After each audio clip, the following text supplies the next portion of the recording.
difference. Hey everyone, welcome to Graded Events. I'm your host, Delaney Hall. We are here to talk about the return of the Richmond Jewish Food Festival, among other things. But first, as always, I want to start with a check on your forecast with my good pal, Matt DiNardo. Hello, Matt. Hey, how are you? Good. So we've had a great stretch of weather. Yeah. Is it going to continue? It really is going to continue. So, today there might be a quick shower, not a big deal, right?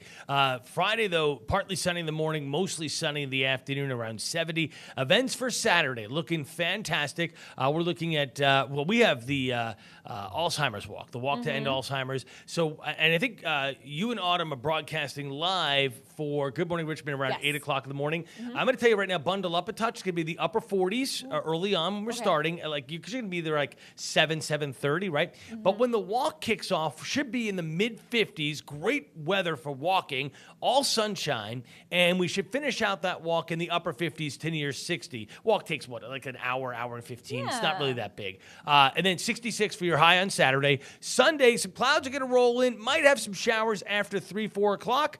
Temperatures again mid-60s. So really good weather this weekend. So let's talk about the events. Tell me what's going on this weekend. Yes. Before we go, I do want to say you are Jacqueline Waters today, apparently. Under the, I love that. You are Matt, but doesn't make a technology. So this week I highlighted the Richmond Jewish Food Festival. If you've never been, this is happening Sunday and Monday from noon to 9 at Knesset Beth Israel on Patterson Avenue. Usually this is actually on in January at the JCC on Monument Avenue. Yep. They're bringing it back home this year. They have more room in their parking lot in the tented area, so that's one of the big reasons. But yeah, let's just go through some old photos from previous years. So I actually took this during my shoot the other day. This is the outside of the synagogue on Patterson. It's right at the intersection of Patterson and Pepper, right across from St. James Armenian Church. We did a story with them recently about the Armenian Food Festival. So it's right across the street if you're familiar with that area. Of course, this is the food festival, so I'm going to do my best to try to pronounce. How did you know that? Oh, it's a fantastic pastry. It's a wonderful cookie. Yeah, I mean, so growing up in Long Island, there was a really good mix of Christian faith and Jewish faith, and Rugula is a very well-known Jewish pastry. In fact, it's something I usually make at the holidays as well.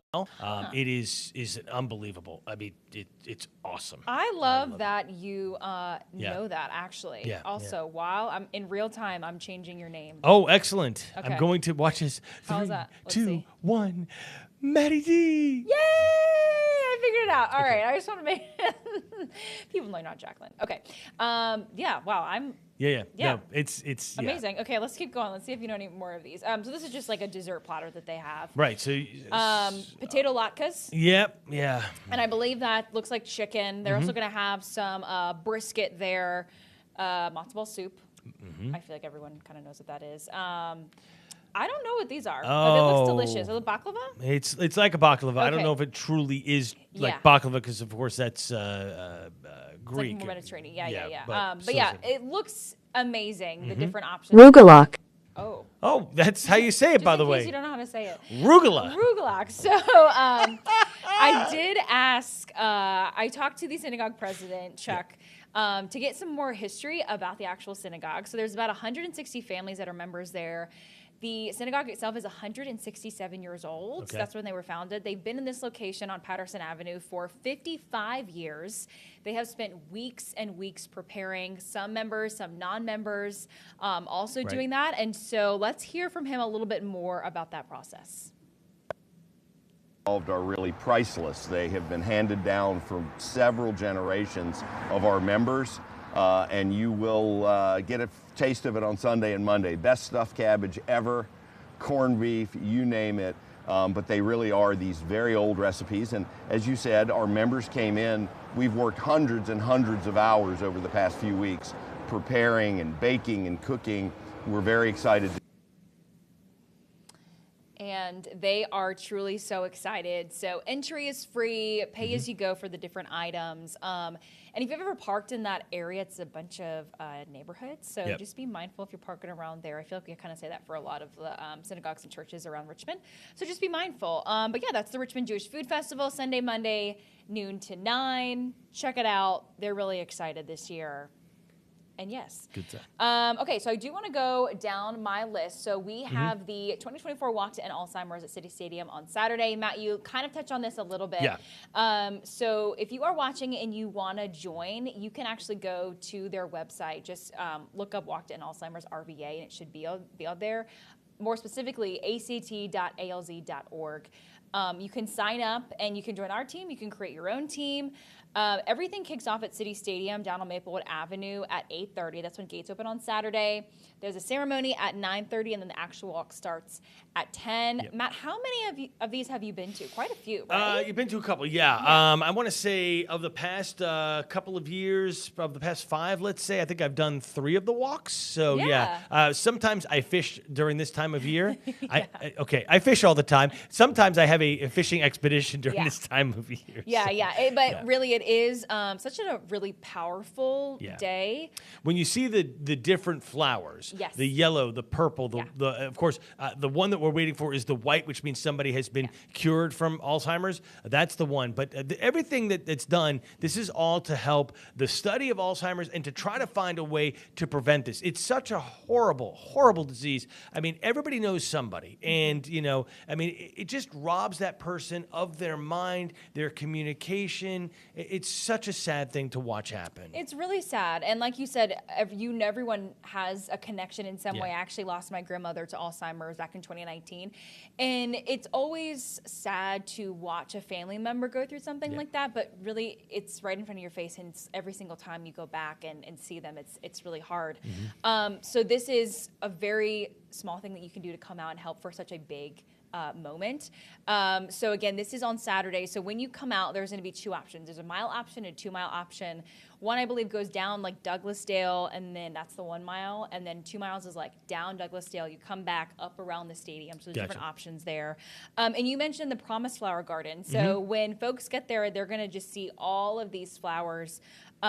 Different colors represent different connections. So if you have a blue, you're someone living with Alzheimer's. Yellow, you're a caregiver. Purple, you lost someone. Orange, you support the cause. And like you said, during that ceremony, when everyone kind of holds up their connection, it's powerful. It's so powerful because you think about it, but you don't really visualize it and see it right in front of your face. And you really see where all this money that's being raised goes to, and it's really a powerful moment. So this year, they have a goal of $925,000.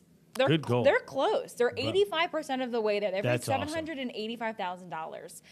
We actually had Madison Wilkins on here with Deanna a couple weeks ago, and they keep talking about $1 million. They want to hit it so bad, and they're so close. So if you want to learn more about it, we also have all this information on WRIC.com. You can join our team. You can create your own team. Come out. We're all going to be there, and we're really excited. And if you wake up Saturday morning, you're like, hey, I just want to go do something. I want to walk today. You can immediately go down there. They will have registration tables out. Yes, good point. So, if you can't commit now, but because you have plans, but your plans fall through, you know where we'll be, City Stadium. Come on out. Yeah. See us on a Saturday morning. It'll be a lot of fun. That's right.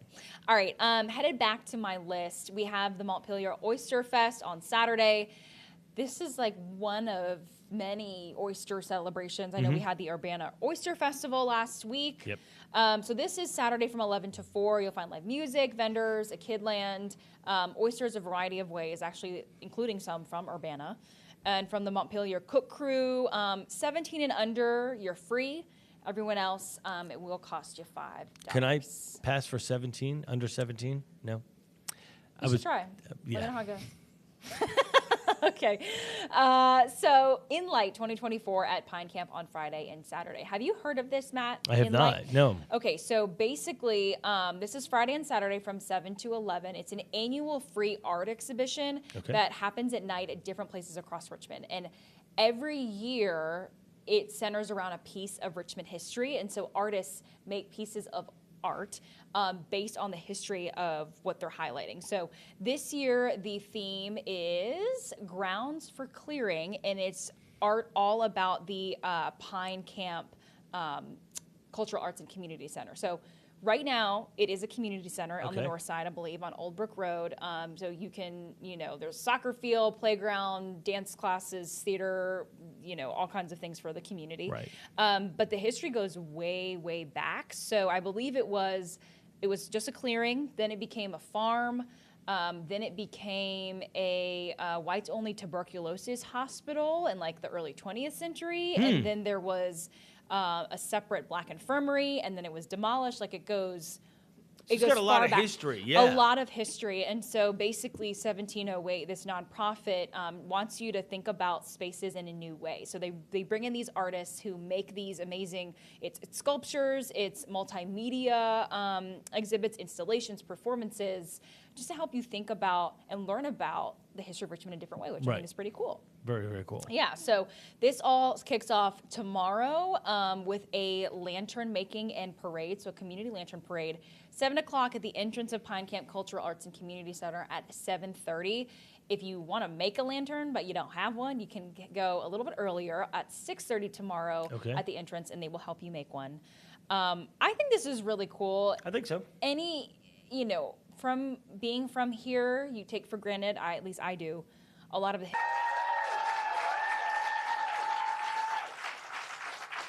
Thank you. Please. Thank you.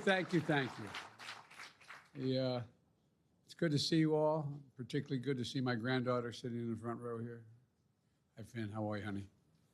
For over 200 years, America has carried on the greatest experiment in self-government in the history of the world. And that's not hyperbole. That's a fact. We're the people. The people vote and choose their own leaders, and they do it peacefully. And we're in a democracy. The will of the people always prevails. Yesterday, I spoke with President-elect Trump to congratulate him on his victory. And I assured him that I'd direct my entire administration to work with his team to ensure a peaceful and orderly transition. That's what the American people deserve. Yesterday, I also spoke with Vice President Harris. She's been a partner and a public servant. She ran an inspiring campaign, and everyone got to see something that I learned early on to respect so much, her character. She has a backbone like a ramrod. She has great character, true character.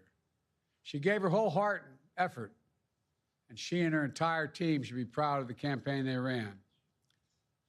The struggle for the soul of America, since our very founding, has always been an ongoing debate and still vital today. I know for some people, it's a time for victory, to state the obvious. For others, it's a time of loss. Campaigns are contests of competing visions. The country chooses one or the other. We accept the choice the country made. I've said many times, you can't love your country only when you win. You can't love your neighbor only when you agree. Something that I hope we can do, no matter who you voted for, is see each other not as adversaries, but as fellow